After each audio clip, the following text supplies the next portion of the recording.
సమంతతో విడాకులు తీసుకున్న అక్కినేని నాగచైతన్య ఇటీవల ప్రముఖ హీరోయిన్ శోభితా ధూళిపాలతో నిశ్చితార్థం చేసుకున్న సంగతి అందరికీ తెలిసిందే. వీరిద్దరూ త్వరలో పెళ్లి చేసుకోనున్నారు. చాలా కాలంగా డేటింగ్ లో ఉన్న ఇద్దరు ఎట్టకెలకు పెళ్లి పెట్టలేకనున్నారు. ఇవన్నీ కాకుండా ఇటీవల శోభిత బాలీవుడ్ లో ఇచ్చిన ఓ ఇంటర్వ్యూలో సమంతపై చేసిన వ్యాఖ్యలు ఇప్పుడు సోషల్ మీడియాలో వైరల్ గా మారాయి.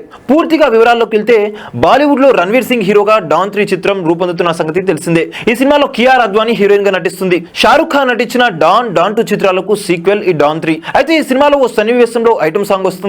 ఈ ఐటమ్ సాంగ్ కోసం మేకర్ శోభితా ధూళిపాలను సంప్రదించారు. అయితే ఆమె మేకర్స్ కి ఎలాంటి మొహమాటం లేకుండా నో చెప్పి వెనక్కి పంపిందని బాలీవుడ్ వర్గాల్లో జోరుగా చర్చ సాగుతుంది. త్వరలో పెళ్లి చేసుకోబోతున్నానని, పెళ్లికి ముందు గానీ తర్వాత గానీ ఐటమ్ సాంగ్స్ రొమాంటిక్ సీన్స్ చేయనని చెప్పిందంట. అంతేకాకుండా పెళ్లైన తర్వాత కూడా కొందరు హీరోయిన్లు ఇలాంటివి చేస్తుంటారు, అది పూర్తిగా వారిష్టం కానీ నేను మాత్రం చేయను అని శోభిత మాటలను బట్టి చూస్తే ఇవి పరోక్షంగా సమంతపై సెటర్లు వేస్తున్నట్టు అర్థమవుతుంది. ఎందుకంటే నాగ చైతన్యతో పెళ్లైన రోజుల్లోనే సమంత ఫ్యామిలీ మెన్ 2 సీజన్ చేసింది. ఇందులో ఆమె ఎంత బోల్డ్ గా కనిపించిందో మనందరికీ తెలిసిందే.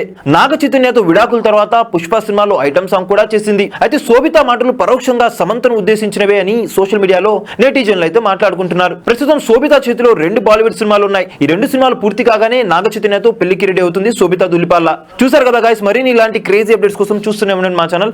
మీరు కనుక మొదటిసారిగా మా వీడియోస్ ని చూస్తున్నట్లయితే కనుక మా వీడియోస్ ని లైక్ చేయండి, షేర్ చేయండి, మా ఛానల్ ని సబ్స్క్రైబ్ చేయండి, పక్కన ఉన్న బెల్ ఐకాన్ కూడా యాక్టివేట్ చేసుకోండి. Thank you for watching our videos. Till then, okay then, see you, bye by.